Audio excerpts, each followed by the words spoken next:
people talk about perfect, they often think it should be like really no cracks, no faults. I think things become more interesting when there are little things that are off. One of the lines of a Leonard Cohen song is there's a crack in everything. That's how the light gets in. And I love that because if it's too perfect, then it also starts to become boring.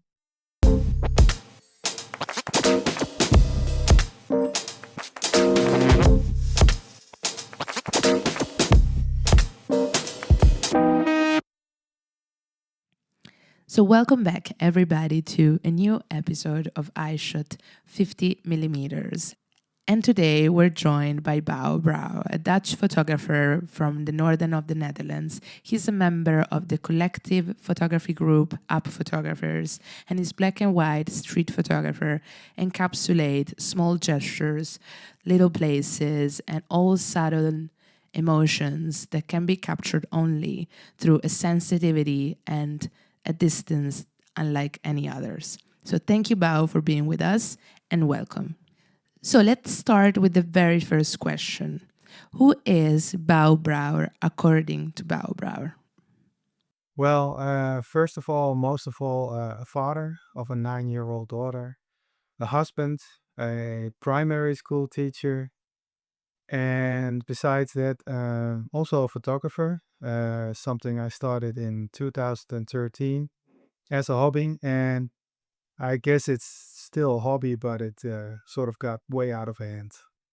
You started as an illustrator and a writer.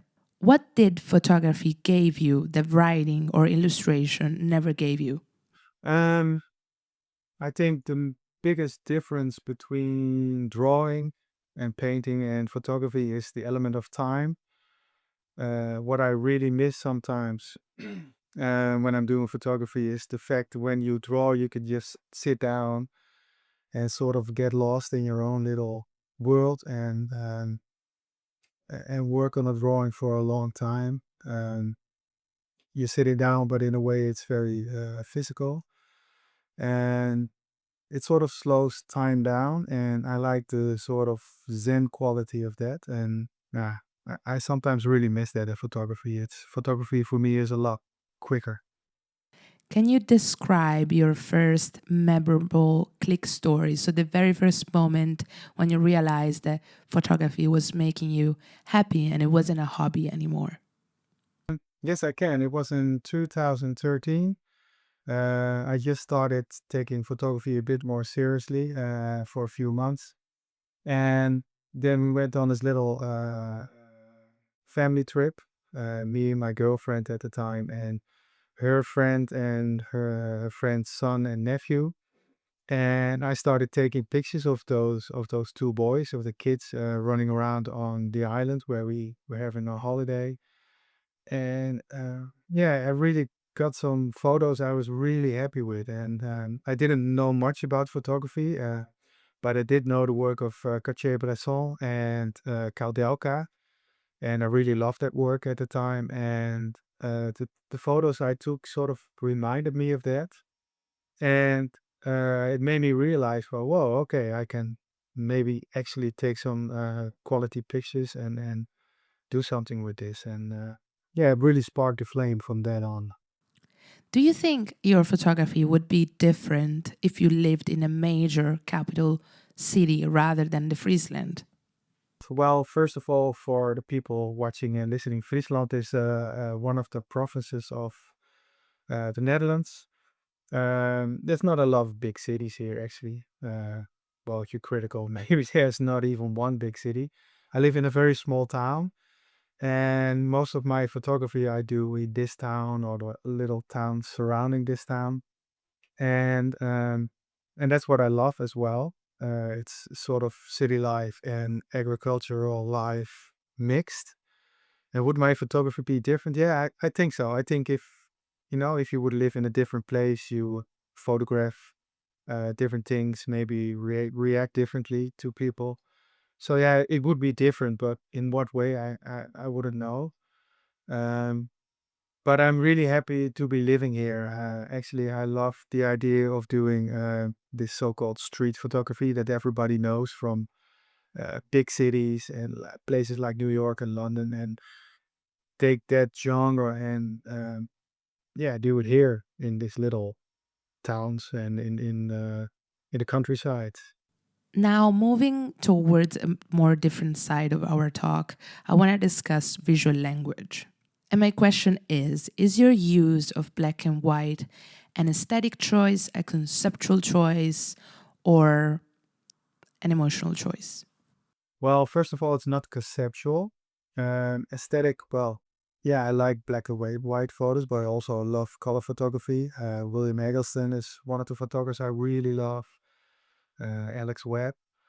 Um, so I guess it's sort of an emotional, but it also feels like, yeah, it's me. I can't photograph. I don't want to photograph in any other way. When I was studying fine arts, I graduated with these really big black and white drawings, and yeah, that's just how I look at the world. I look at the shapes and the light, and mostly just less at the color. So black and white sort of feels like it comes natural to me, and it feels like it's the best way I can express myself. Uh, so in that way, it doesn't really feel like a choice. It just feels like it's something I have to do. And what role does subtraction play in your photography? So I guess with visual subtraction, you mean leaving things out of the frame. Yeah, I guess it's important, just as important as putting things in the frame. It's all a game of when you see something in a moment, trying to decide what you need to get a interesting photo. And usually, when something happens and I want to take a picture, you go through your mind quickly, like, do I need to leave things out? Do I want to put things in? How complex do you want to make it, or how clean do you want to make it? So yeah, it's important. I do also like it very much when you leave things out, then as a viewer, you don't really know what you're looking at anymore. That's a fun game to play. One of the books I really love is Evidence by Larry Sultan and Mike Mandel, because those photographs, you know, they're fascinating and you don't really know what you're looking at, and so you try to make up your own story, and that's the kind of photography I really like. You know, artists and photographers in general are all being inspired or influenced by other forms of art. So, how much does music, poetry, sculpture, and all these arts you've been talking to have an influence on you? Well, music and poetry for me is pretty important because I just, I really like it and it really stirs up my imagination. Um, Other arts, I think the fact that I used to draw and make these big black and white drawings is pretty important in the way I photograph, because when I'm photographing and I sort of feel like I'm in the zone and I'm forgetting everything around me, it almost starts to feel like a physical thing. It starts to feel like I'm making this drawing, and when I get the feeling, I know I'm in the right position. I'm in the right state of mind to respond to my environment. So I guess that's really important. And I really love a lot of arts. I listen to a lot of music. I read and have read a lot of poetry. Right now, this past 6 months, I've been reading a lot of comic books, graphic novels, because if you get the really good ones, then it's just amazing how they combine images and text. So I love to dive into that, but how it translates to my own work, I'm not sure. And what role does unpredictability instead play in your street photography, which is a very big element of the craft? Yeah, I think a very important one. What I love about photography, the way I do it, is the minute I step out of my door, I click on the camera and anything can happen. And there's there are pictures everywhere. And it reminds me, I come from a skateboarding background. And what I loved about skateboarding as well is you could just step out of your door, jump on your board, and the whole world is your playground. And I get the same feeling doing photography in this way. So it doesn't really matter for me if I walk around my own neighborhood or in the big city. There's just so much to see, and the fact that there is this unpredictability, uh, that's the fun part of it. But unpredictability doesn't mean it has to be like very sensational. It can also be like really the small things. Somebody that left a can of Coke on a next to a tree or something. It's just also a way you can find a way of framing it, of making it interesting. The playfulness of it. That's what I really like. And as a following up question, then, when you are out in an urban scene, what is that strikes you the most? What is that attracts you when you're out shooting? I don't know. It just has to be something that makes me stop and wonder and respond. It can be something like something weird happening, or but it can also be the light or the shapes. And when something happens, you respond, and then it's a question of, can I frame it interesting? Can I get an interesting moment? And then, yeah, the play begins. If you had to define or describe your street photography approach, which is tailored to you in one sentence, how would you describe it? That would be something like stepping out of the door and connect with the world in wonder. But the weird thing about that is that my camera sort of helps me to connect with the world, to really look into the world. But it also, in a weird way, distances myself from the world, because sometimes feel that when I'm outside, the camera is sort of like a wall between me and the world. So sometimes it's a love and hate relationship. Yeah, sometimes I really feel like I should leave the camera at home and just, start walking and really connect without the camera. And connecting to what we were saying a couple of questions before, how does your street photography align or diverge from the great masters? 12. Well, if maybe you can see it in the background, I've got quite some books about the great masters, and I don't think about how my work aligns with it, or what place my work has in that big realm of photography. I do know there are quite some photographers that really inspire me, like discovering the work of Gary Winogrand and Lee Friedlander and Mark Cohen. Just opened up a lot of possibilities for me. And if I have a place in the realm of photography, then that's up to others to decide. For me, it's just a huge inspiration. What I do like, maybe that's related to it. What I do really like is because I take a lot of pictures in this Providence. My work doesn't only, it's not only interesting at this moment, it might gain more interesting as the decades go by, because I'm also documenting this place in the world. The idea of my work getting a place in the photographic history of this Providence is, I like that idea as well. So. Do you prefer capturing a sharp moment or a poetic one, and why? Well, first of all, I don't think about the difference of a poetic moment or a sharp one. For me, stuff can be too poetic and not sharp enough, or too sharp and not poetic enough. So I guess a balance would be the nicest, like capturing a moment or a place, and you capture it well and sharp, good timing, but it also leaves a little bit of poetic side. I don't really like it when photographer, you say to the viewer, okay, this is what you have to look at, and this is what you have to feel. And I like it when it's more open. So if you talk about it in terms of photographs that have like a pun in it, a little joke, visual joke, they can be really good, for example.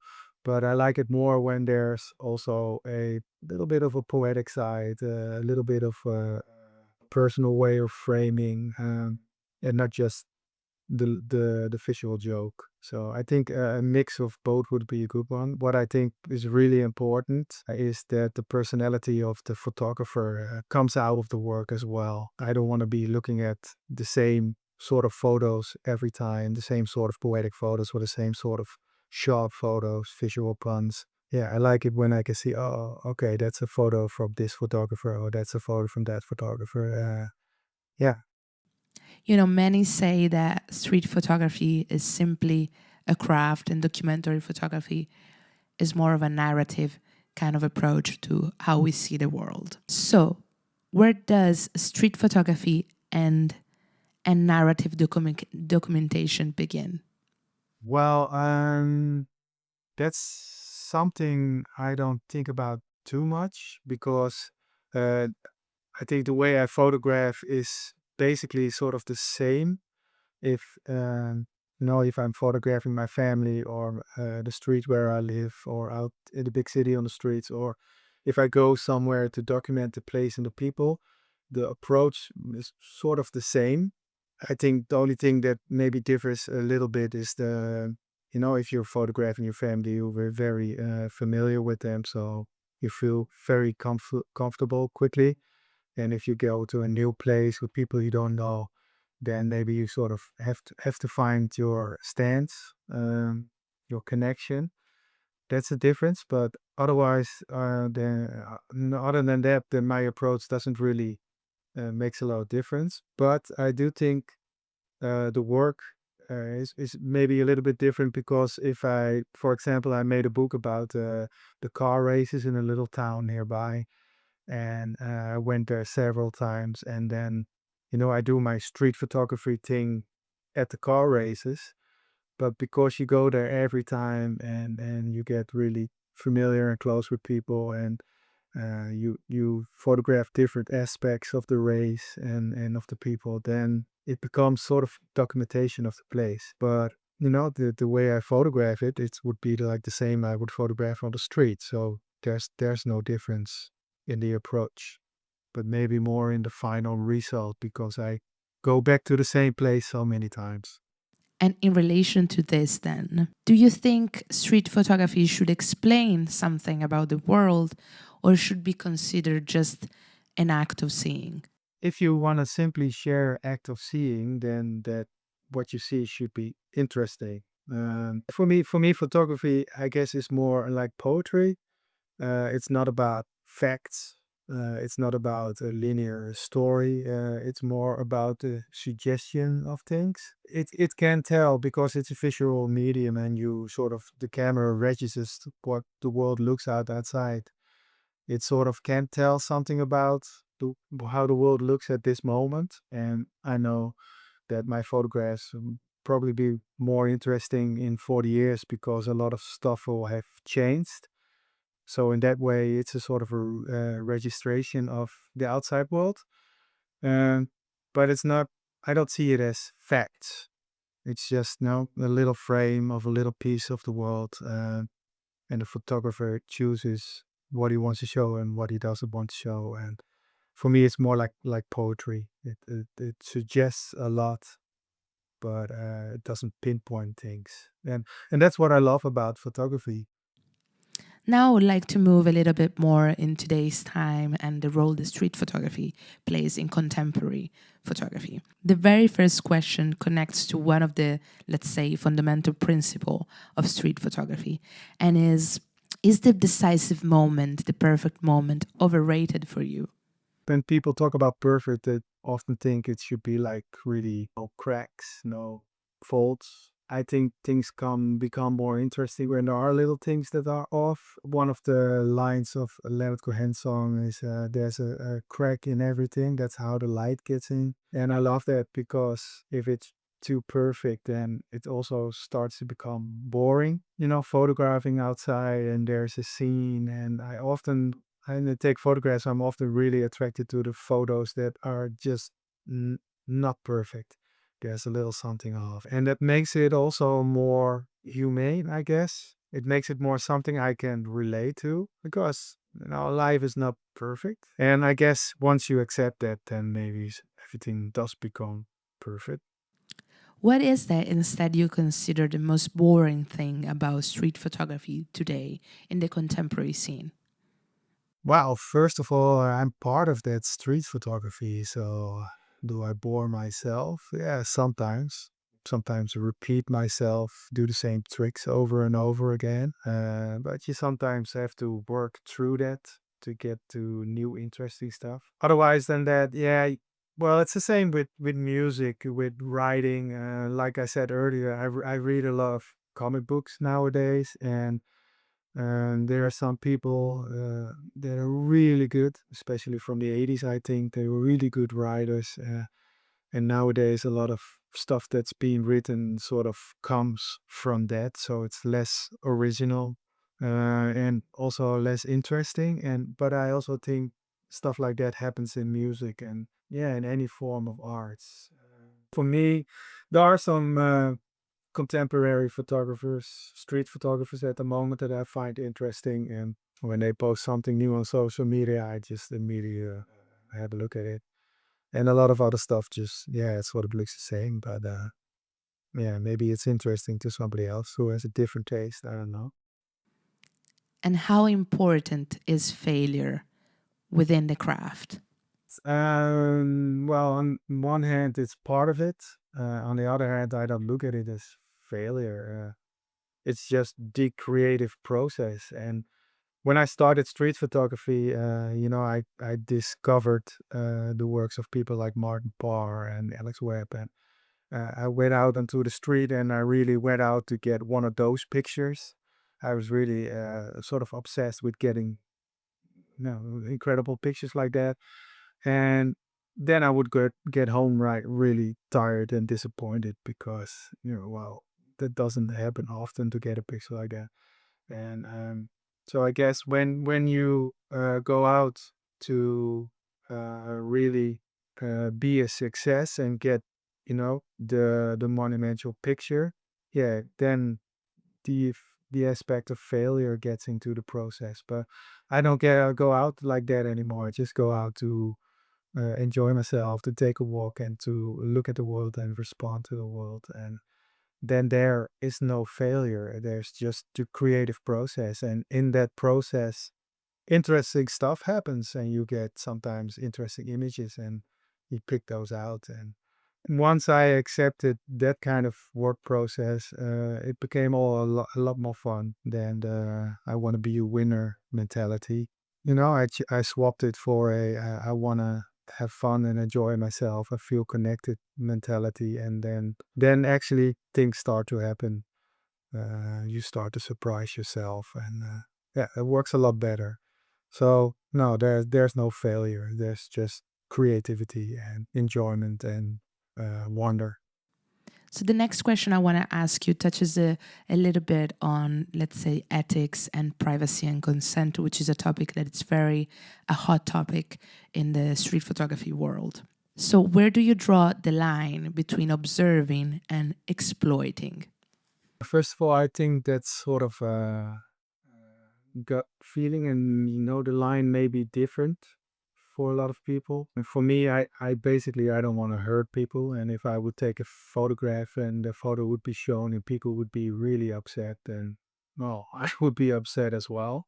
So I don't want to have success, uh, over people's backs. And so, and I think every situation is different. You sort of, at the moment, you sort of have to sort of feel what the right choice would be for you, what the line is for your kind of ethics. And one of the things I usually think about is like, for example, when I'm using flash, if I would walk down the street and with my grandmother and somebody would come up and flash her in the face, how would I feel? I would be pretty pissed off, I think. But I guess it also depends on the situation. If there's a poor man drunk on the street, and I wouldn't uh, take a picture very quickly. But if it would be like in Amsterdam and it would be a stag party with some guys drunk, acting all foolishly, then I would take a picture because I think, oh, it's your choice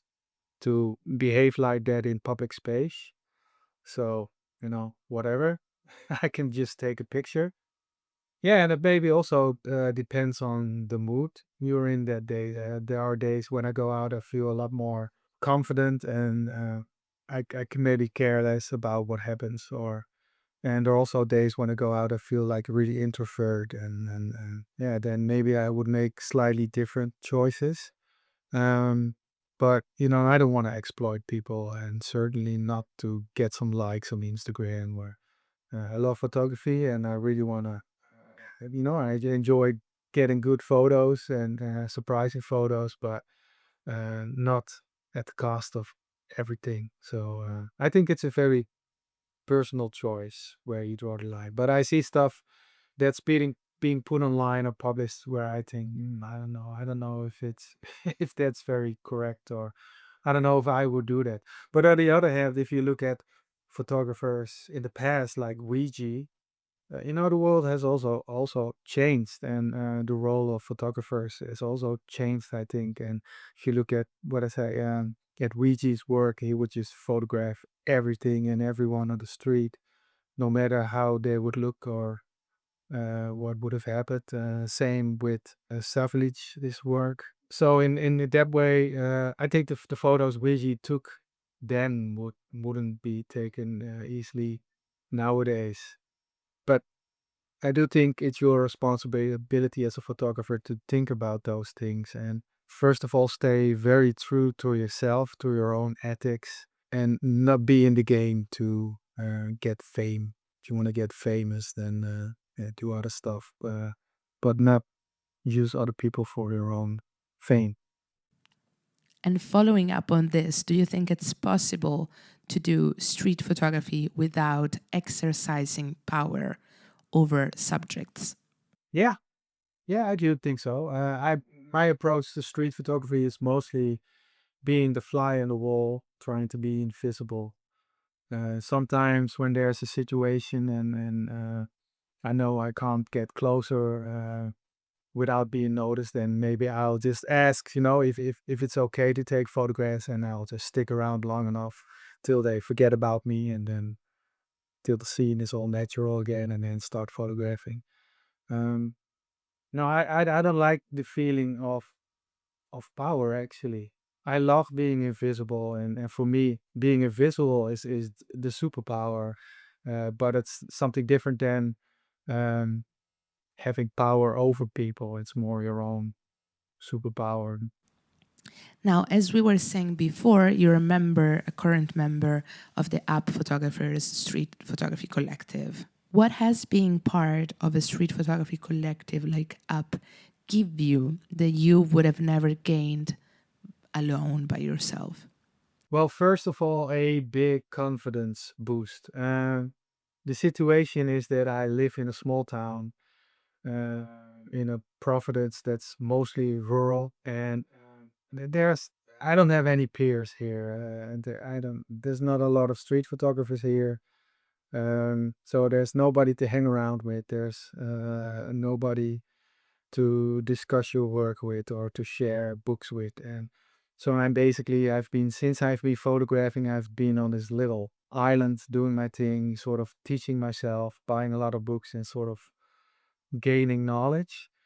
And all I had was like I had good responses on the photos I showed on the internet, and that's very cool. But being accepted into a collective like Up is like a big confidence boost, because there are amazing photographers in that collective, and for them saying yes, we like you, and we like your work a lot, and come join us. That's a very big confidence boost. For everybody that thinks about collectives as being like a path to fame, well, it's not. It didn't gain me a lot more followers. It didn't give me a book deal. It didn't give me money or anything.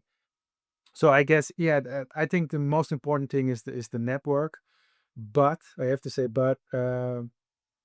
it's the interaction on the internet a little bit, and it's meeting up when you get into town. But most of the time, like the other 350 days a year, I'm alone, doing my own thing, doing my photography, thinking about what I like and what I don't like. What does a photographer risk of losing within a photography collective? Nothing, I think. Well, depends on what the collective is and who you are. The collective I'm in is very loose and friendly and you know basically I don't have to do things, but I like to do participate, um, and I can just be me. It's not like it's not Magnum. I've heard stories about Magnum where you have to give half the money you earn and whatever. You have to do all sorts of things. But this is just a collective. It's just a group of like-minded, passionate people who share their hobby and or their work if it's their work. And it's just that. So you don't have to lose anything. Maybe a lot of money if you have to travel around to see everybody. But other than that, it's just, yeah, nice. And do you think collectives today are places for growth or tools for legitimization of one's craft?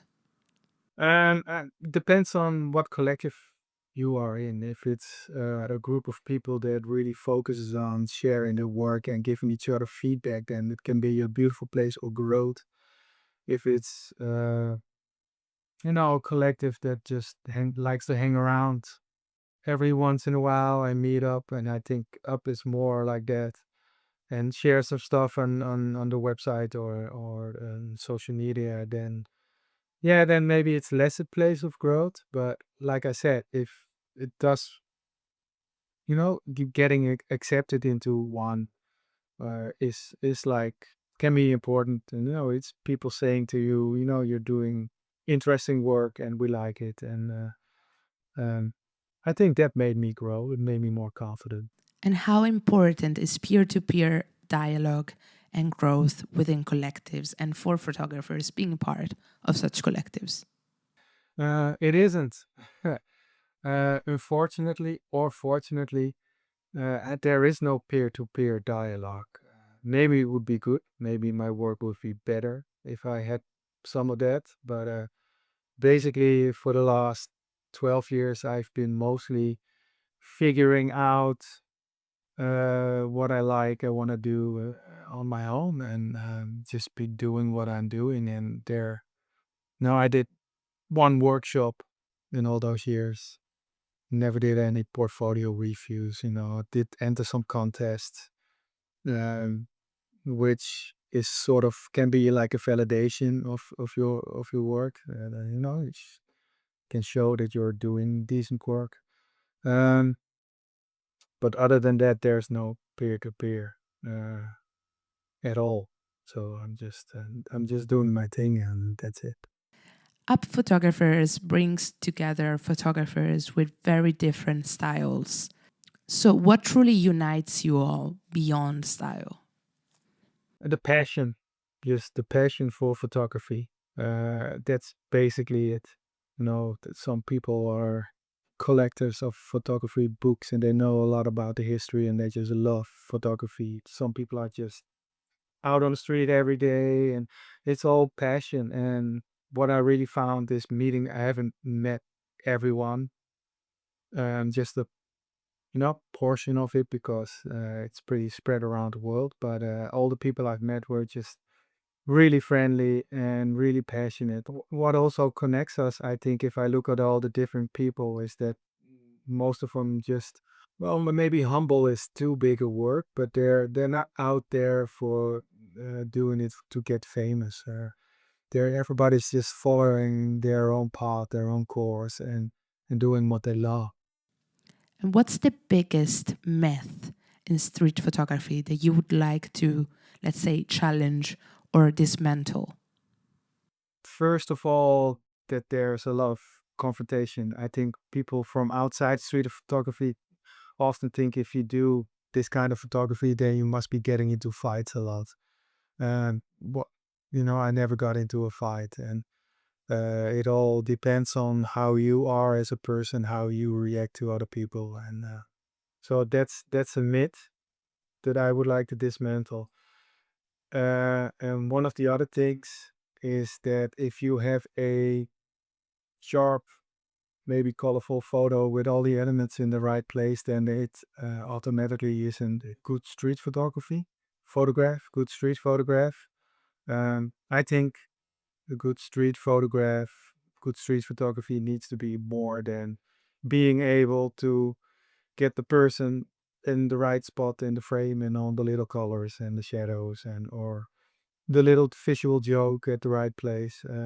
I think it needs to be more than that. And I also noticed that when I started out, I was interested in those individual frames, but when I got more and more into photography, I'm more and more interested in people who uh, do a body of work. I'm more interested in seeing people evolve and not just like the good street photographs, but also like what are they doing? What kind of photographs are they making? And maybe sort of discovering what they like and what they're looking for. I think that's a lot more interesting than those individual shots where, you framed something good and it has a lot of little elements. Or for me, it has to be more than that. So you mostly shoot analog and you do analog photography, street photography. So my question is, do you think that digital photography has changed the way we do photography? And if so, why? Uh, no, I don't think so. In the end, it's the picture, the photograph that matters, and I don't care if it's taken with a digital camera or a analog camera. It's all about the photograph, what's on it, what it does to the viewer, and it made photography more accessible to a lot of people, but it also means that there's more fluff. It's the same, I guess, with printing. Nowadays, everybody can easily print a book, which is great. I really like the self-publishing movement and getting away from big publishers and their contracts and stuff. And I like that freedom. But on the other hand, it also means there's a lot more fluff out in the world, and it's hard to sort of make your way through that swamp. And I guess digital photography sort of did the same. And there's just so many pictures out in the world, and if you want to look for the good stuff, you have to maybe have to look a little bit harder. But did it change the way we look at photography? No, no, I don't think so. And if you could give a piece of advice to a young photographer, what would you say to him or she? Don't go out to get the big money shot. Just enjoy going out, enjoy connecting to the world. I think that's the most important thing, because if you're not having fun, you won't be in it for a long time. Um, the second thing is stay true to yourself. Uh, I always believe that you can't be anybody else than yourself. And the moment you try to be anybody else, the word just gets weaker. As I said earlier, I love the work of William Eggleston, and I really wish I could shoot like that in color. And I've tried it, but it doesn't work. It's not me. I'm not William Eggleston. So yeah, don't try. It's good to try other stuff and maybe to copy people's stuff just to see how it works, and sometimes to feel how hard it is to make photographs like that. But in the end, always just stick true to your own path, because if there's one place you will excel in your work, it's your own work and your own vision, and yeah, that's the most important thing, I think. What must always be present for you in a photograph to make it work? In my own work, uh, it needs to, I guess, uh, sort of amaze me when I look at it and make me feel like, oh man, how did I see that? And what a magical moment, or uh, yeah, it needs to give me that feeling. But when I look at other people's work and also in the other fields of art, and I would say it has to have a sense of urge. I think that's the most important thing. If I get the feeling that the person who made that piece of art could do nothing else than make it that way, then it gets something, it becomes something extra, I think. When I look at the work of Winogrand, I can feel his presence in the work, and I can feel his urge. He just had to take those pictures. But also, for example, somebody, a musician like Jimi Hendrix, when I listen to his music or see him play, he just had to be that guitar player. It couldn't be anything else than that. And when I get the sense that the artist behind the work uh, is involved with the work like that, then it creates this a feeling of depth. It goes way beyond the superficial and beyond the things that we know. It goes to new places. Um, and that feeling may be a pretty subjective feeling. I don't know. But I do feel there's also a general consensus about quality of work because there are some artists that a lot of people like. So there must be something in that art that reaches out to people.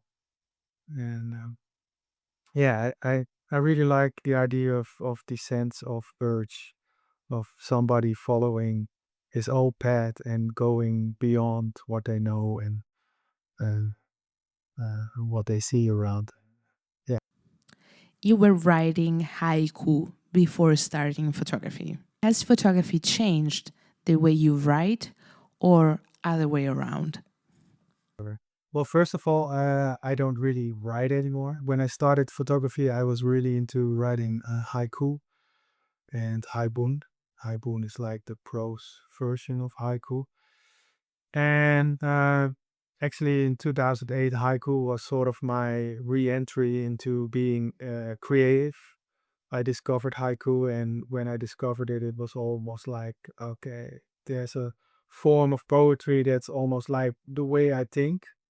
It was like yeah, looking into the mirror.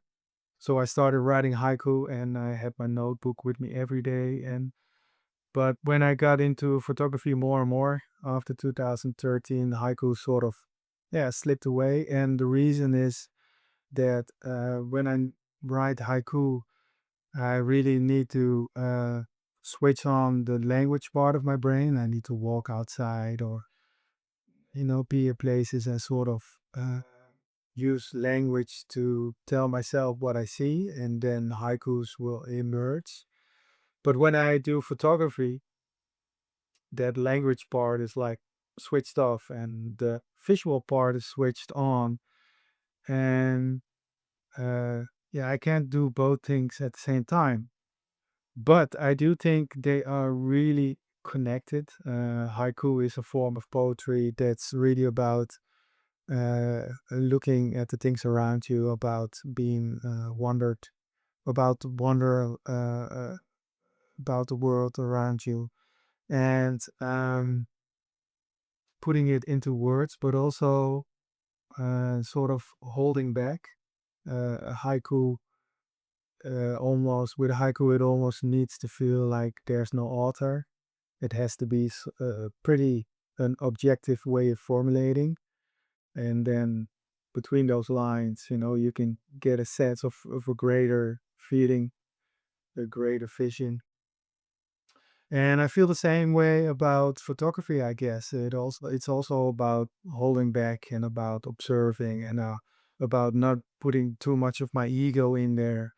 Uh, I don't want my photographs to be too much about me. I just know when people look at them, I want them to experience the photograph and not think about the person who took it.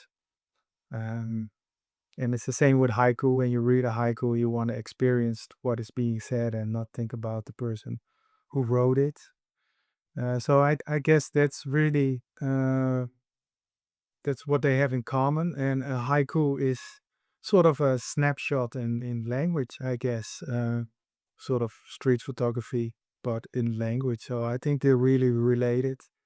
And I tried to combine them. It was pretty hard to combine them, but there's one project called Tiny Moments where I combined haiku and photographs in a single sort of box with little folders. And well, the title Tiny Moments, the photographs are tiny moments, but the haikus are also tiny moments. But within those tiny moments, you can feel something greater. something more universal, I guess. And yeah, that's what they have in common. But yeah, no writing, just photographing, and yeah, that's it, I guess.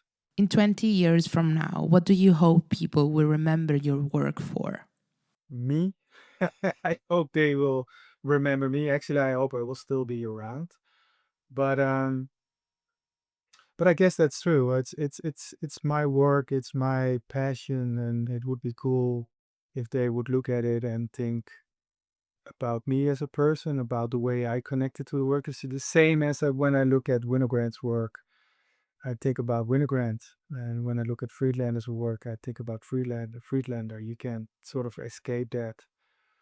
And so that's one thing. Um, Another thing is I hope they will still connect to it, connect to the photographs, and yeah, get a feeling from it, enjoy them, be amazed, maybe have a chuckle, or maybe feel sad, or and it. I hope it still will move people. I hope it moves people now. And the other thing, one of the questions people sometimes ask me is why do you photograph? And one of the reasons why I do it is because I have this sort of image in my head that when I'll uh, be no longer on this earth, that maybe my great grandchildren one day will discover this big box in the attic, and they will open it up, and there will be all books and photographs in there, and they will go like, oh wow, this great grandfather, what kind of person was he, and uh, just that thought alone for me is enough to keep going out and photograph the world. Now, I want to talk a little bit more about the limited edition book, A Quiet Distance, we're doing together, which is available for pre order until March 31st. So, we'll advise everyone who's interested to look it up on our website. And my very first question for you, Bao, regarding this book and this collaboration we're doing together is, what would you define as the common thread throughout A Quiet Distance? I hope it is the feeling of enjoying to look at the world, of love, of connecting, and yeah, just the fun and enjoyment I feel when I go outside and look at things and respond to things. I hope that when people look at the book, at the pictures, they get the same feeling, like, oh wow, that's a, a beautiful moment, beautiful place, or interesting interaction, or yeah, it would be nice if they would have that feeling as well. And yeah, And if you could leave one line at the beginning of the book to the people opening it, what would it be? I guess it would be love the ones you're with. That's, I think, the most important thing. Appreciate what you have, and appreciate life in general. Lastly, what is exactly the message you're trying to convey with this book? And there's not really a message, but I just want to invite people to step into my world and experience the same sense of wonder at which I look at things, and experience uh, my surroundings. And I hope they get also the same sort of experience from it. So, Bao, once again, thank you for being with us, and we hope we made you feel comfortable as much as I did. I want to remind all our viewers to keep watching, keep subscribing, and keep commenting, because what's just one small click to you means the world for us. And if you like this type of content, independent content, then keep supporting us. And don't forget to pre order A Quiet Distance by March 31st. Thank you, and bye.